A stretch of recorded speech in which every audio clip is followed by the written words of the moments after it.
It's time now for Countywide, a special presentation of Yavapai Broadcasting News. Join Paul David and Kyle Benedict as they talk with our community's leaders, newsmakers, and people in the know. You'll hear about the hot topics that affect all our lives in Yavapai County. And now here's today's Countywide. Welcome to Countywide. I'm Paul David. As always, it is great to have you in studio with us today. Al Cornell is back with us. Typically, we have Al come in and we do a show with him in the spring and usually one in the fall. We talk about the do's and don'ts of hiking and just safety for the summertime, and then safety for the winter as well. We decided this time that we'd separate the show because Al talked about the do's and don'ts in the last episode. We'll kind of recap that. And then this time, he's got his pack with him today and the stuff that you carry with you. By the way, hello, Al. Thank you for coming back. Thank you. I appreciate it very much.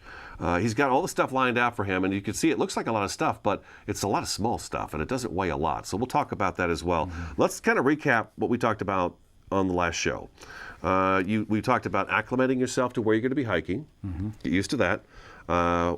Hydrate, lots of water, and you talked about even hydrating the night prior, and then when you first wake up in the morning, get hydrated. Have a charged cell phone with you. Wear the proper clothing and shoes. That seems to be a big one that we've noticed year after year is people are in flip-flop shorts and t-shirt.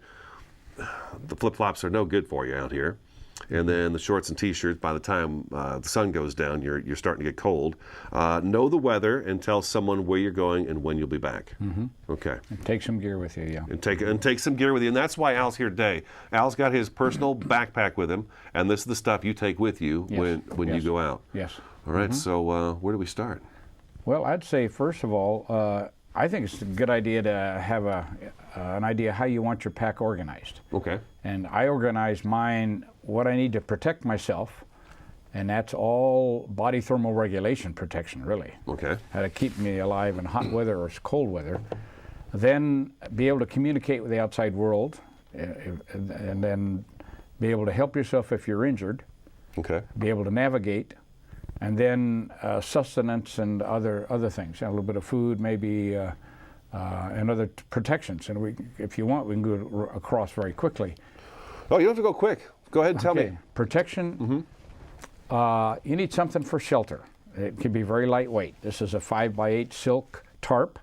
I put these zip ties in it, makes it fast to set up, probably set up in 20 minutes. Okay. And it will protect you from the heat in the summer or the cold in the winter because you put a fire in front of it. I always carry a little space blanket with me. I have wrapped myself up in this in cold weather. It works really well, and it's reusable. Can I ask you something? These space blankets, how do they work exactly? Well, they really help you retain body heat, help you trap heat. Okay. You know, they're very lightweight, but they are reusable. Okay. And in a real pinch, you can set them up as a shelter. Okay. You can tie them to, parachute cord between two trees and make a shelter out of it. Okay. I have done that with Okay. All right. Okay. And then you got, what do you got in the garbage bags? Here I have. You've talked about those many times over and over again during the These show. are just trash bags. Trash bags, yeah. They can be used a lot of different ways. Yeah, if you get caught out there on a hike and a thunderstorm hits, you just put one over your head and cut a hole in it. What I find them useful is if I have to stay out overnight, in a cold night, I fill these up with either debris leaves or green pine needles and get myself off the ground. Okay. So I don't lose heat through conduction. But they also are great in the summertime because you can use them as a poncho, an emergency poncho. Yeah. And then you get back, throw it away, and put a new one in. I always carry two. Then, of course, you need cordage if you're going to set up any kind of a shelter. I was going to ask you about the cordage because I was looking at it over the weekend. I was thinking, okay, Al's always recommending have some cordage with you. How much? Because I could just see myself out there with the cordage and be cutting it up and using it and then going, oh, geez, I need another 20 yards or something. How much do you actually have with you? I carry 50 feet. 50 feet? Yeah. Okay. Yeah, and I've found that has been quite sufficient, 50 feet. Okay. You got to have something to cut with. So I bring a knife. This is just a piece of steel. It's got a blade on it. I got tape on it so I don't cut things in my pack. But it's all one piece of metal. So if I have to split wood at night, I can put it on and baton it and split wood for fire and stuff like that. You don't want to have a folding knife. A folding knife's fine for a lot of things, but it's not a survival knife. Why? because it'll break at where it opens. Okay. Yeah, you can't baton, split wood and stuff with it. It's like having a tiny bolo knife where you can put this on wood and get another piece of wood and just start busting wood and splitting wood like this. Okay. Works really well for that. Okay. Fire, I recommend carrying... and this is important too. We should really pay attention to the fire part. Anything in your pack that you cannot afford to lose, you should carry 2 of. Okay. Okay. What's that saying? You were telling me a saying prior to the show. It's an old survival saying, if you have 1, you have none. If you have 2, you have 1. Okay. And you want your lighters to be able to see the fluid. Here's one, you can't see the fluid, so when it's gone, it's gone. Mm-hmm. I mean, you can do this to a certain point. And of course, now these new electronic lighters, USB port on the back, you don't know when it runs out of power. Okay. And this is a new thing coming on the market. So, and this is, and you say that this one is useless to you. Do you happen to know how long this charge actually lasts in this? No, I don't. Okay. Okay. You won't know until it runs out. Okay, and then by then it could be too late. Yeah. Okay, exactly, gotcha. Okay. Exactly. All right. So 2 lighters, really important. Okay.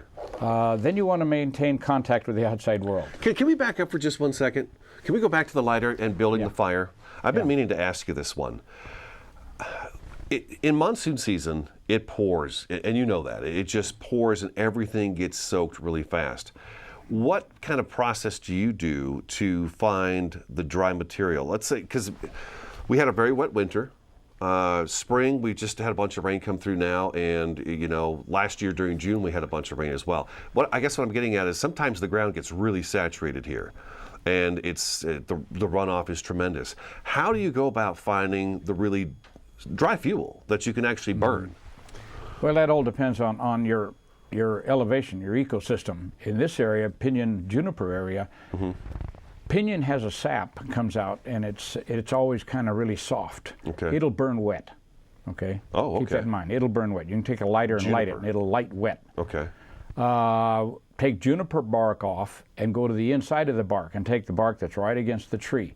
That'll be much less damp, and it will burn. Okay. Might have to dry out a little bit, but with a lighter, it'll burn.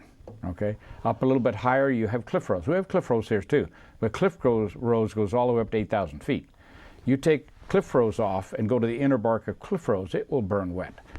So you'll find something at various elevations. Okay. All pitch will burn wet, but I like pinyon because you can literally take it off with your finger, and it's kind of sticky.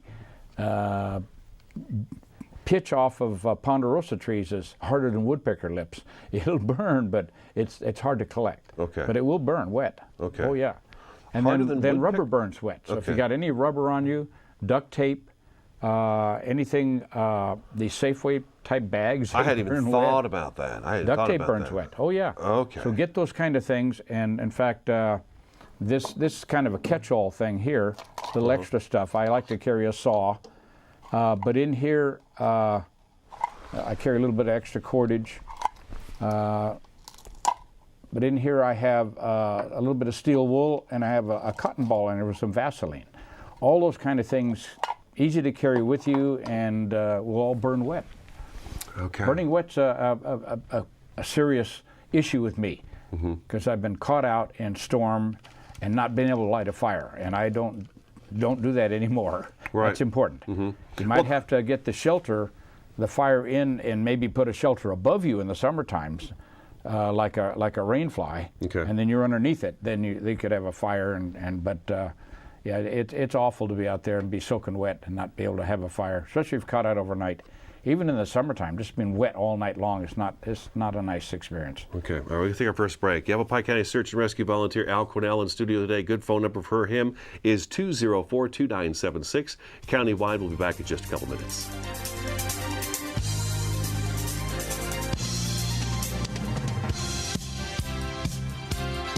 Welcome back to Countywide. Al Cornell in studio today. He is a volunteer with the Yavapai County Search and Rescue, and we're talking about things you should take with you when you go on a hike. Maybe we should backtrack a little bit, and this is not the stuff you kind of need when you're going around the block.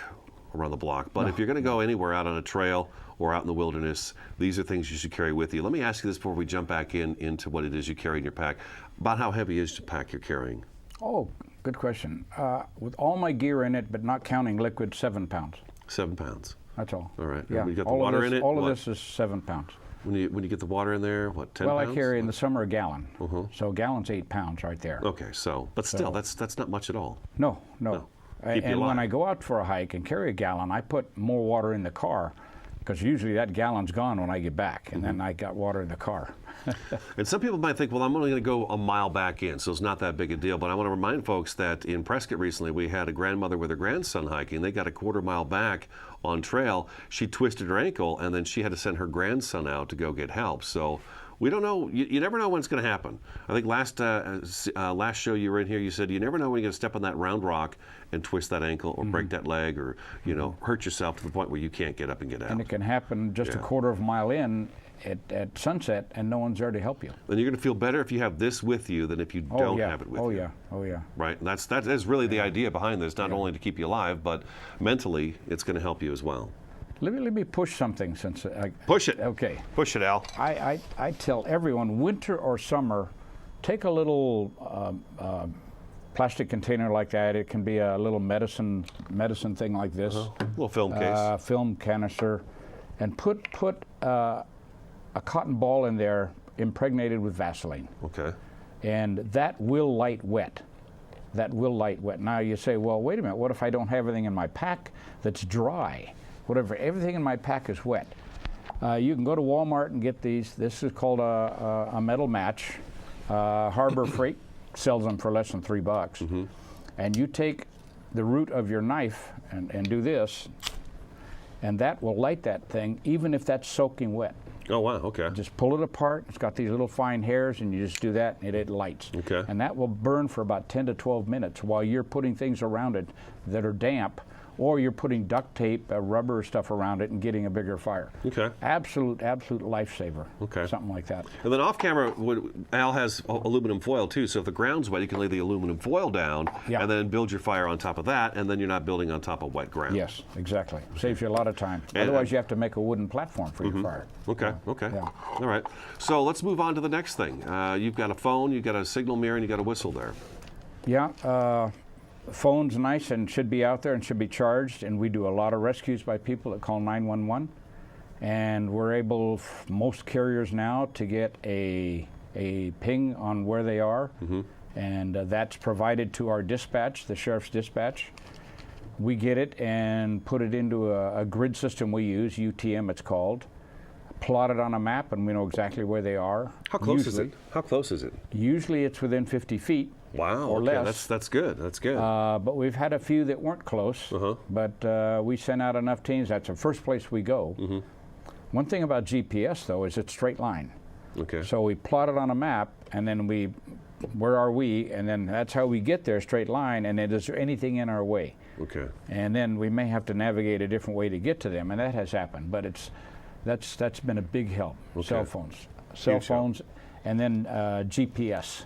Okay. Put those coordinates in a GPS and go there. Okay. All right. Big help. Next I would talk about would be, in the area of the cell phone, always carry a whistle and a signal mirror. Okay. You get out there long enough, you may not have power in this thing. Correct. And when we're searching for somebody, usually during the very first segment of the search, or the first 8 hours, we'll get some helicopter support, especially if we're not sure where they are. And by the second 8 hours, there's helicopter there, DPS, helping us. And if you've got a mirror or that you can flash at the helicopter, they'll see it. At night, if you have a fire, a small fire, actually a survival fire is 3 fires in a triangle. That tells people in the area you need help. But wait a minute, what? Yeah, 3 small fires in a diamond shape means I need help. But I did not know that. Oh yeah, but in this area, just the fact that you've got a fire, the helicopter will come down, get real close, and see who you are. And then generally the person will run out and start jumping up and down. Sure, yeah. And when you're waving at a helicopter, 2 hands. Two hands. Okay. None of this. This means I'm okay. Hi. This means help. Okay. This means help. Oh, okay. So 3 small fires, which is not a necessity, but I didn't know that. The 3's in a triangle. And then the 2 hands above the head means help. I did not know that. We had one rescue helicopter founder in Boynton Canyon, and I was leading a team into that canyon. And she had 2 lighters in her hands, holding them up like this, lit. And the helicopter saw her and called and said, I got I got a person down there with a light in each hand, a small flame in each hand, and he could see it that well. And she was a mile beyond us, and we got to her and walked her out. Whistle. That's important because if you've been yelling for help, you might be losing your voice. Yeah, and you can hear a whistle a long way.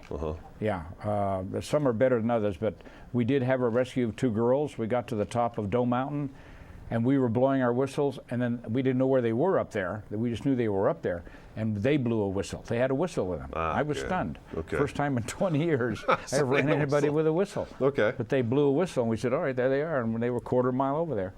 Yeah, wonderful. First aid. First aid can be very light. I use a soap dish, but scissors and tweezers, Band-Aids, what's this called? Alcohol. Alcohol wipes. Wipes. I have triple antibiotic in here. Some more of this kind of stuff for your abrasions and all. Iodine? Yeah, iodine.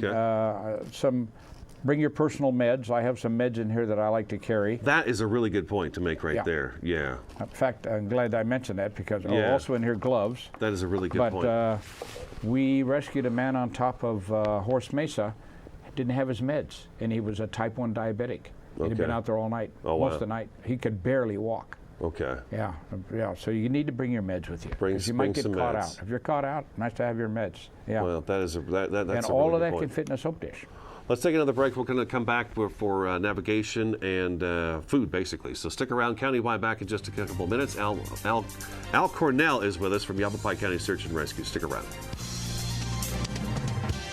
Welcome back to Countywide. We've got just a few minutes left of the program with Al Cornell. We're talking about the things you should take with you when you head out, either spring, summer, winter, fall. Doesn't matter. These are the items you should have with you, just so if you get out there, you don't have to panic and wait for help to arrive. And we should probably mention people should just stay put, too. Once you're lost, realize you're lost, stay put.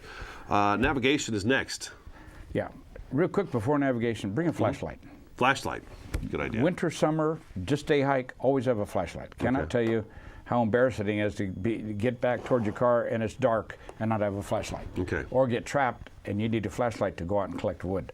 Navigation, you should not be out there without a map. You get these wonderful maps wherever, like these core Sedona trail maps, covers the whole Sedona hiking area. Get a map and a compass, and nice to learn how to use it. And then it's nice to have a GPS to tell you where you are. If you don't know how to use your GPS, at least you can tell. Well, you need to know how to use it. I guess you could tell someone on a cell phone where you were, but your cell phone will ping your location anyway. But you need a map and a compass. And a compass to me is important, so I always carry a spare. It's one of those things like the lighter. If you have one, you have none. Nice to have a spare compass. I always carry extra batteries for the flashlight and for my GPS. And then a really important thing if you're trapped out at night are gloves. If you have to make a fire, you don't want to be out there picking up firewood in the dark without gloves. That makes a lot of sense. Even with a flashlight. Yeah, that makes a lot of sense. I used to not carry gloves and then spend a night out there without them and realize, no, gloves are important. Now I hike with them all the time. I fell once on a hike in basalt country and fell forward and skinned up the bottom of my hands. From that point on, I always hike with gloves.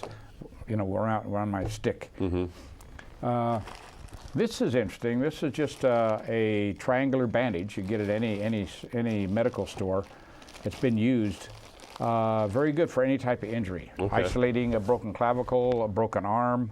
You can actually isolate a sprained or broken ankle with it.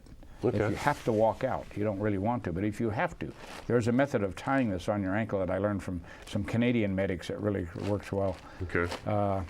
And then in summertime, I throw a lightweight shirt in my pack that's damp. And then halfway through the hike, really hot, if I need it, I'll take it out and put it on. And it's just like throwing me in a freezer. It just cools me down immediately and gets me back to normal, and then I continue the hike. Okay, we got about a minute left, Al. We wanted to make sure we mentioned, and Ryan reminded us this, is that you can have all this stuff with you. You can have it in your pack, but it's probably a good idea to practice. You need to practice with all the stuff. The metal match, starting fires, things like that. Technology, I find a lot of young people, they go to the store, they buy all the stuff, put it in their packs, and they don't even open the packages. or if they do open the packages, it's just to make more room in their pack. They don't practice with it. And technology is a double-edged sword. They're going to fail if they don't When you get out practice. there and you know how to use these things, it's going to be a lot more helpful than you sitting there trying to read a box on how something's supposed to work, right? Exactly. Yeah. Especially if it's now it's all of a sudden it's dark. Yeah. Well, gosh, there is that too. Yeah. Yeah. Oh no, it's life-saving. All right. And just the comfort of knowing you have all this stuff out there. So if something goes bad, your anxiety level might go up, but you've got options now. You're going to stay alive. Okay. All right. And no one out there has died of discomfort. Yeah, I guess not, huh? Well, that's all we got time for, Al. Thank you so much for coming in. Okay. I appreciate it very much, as always. Yavapai County Search and Rescue Volunteer Al Cornell. Good phone number for is 204-2976. That's today's Countywide. We'll talk and to you next time.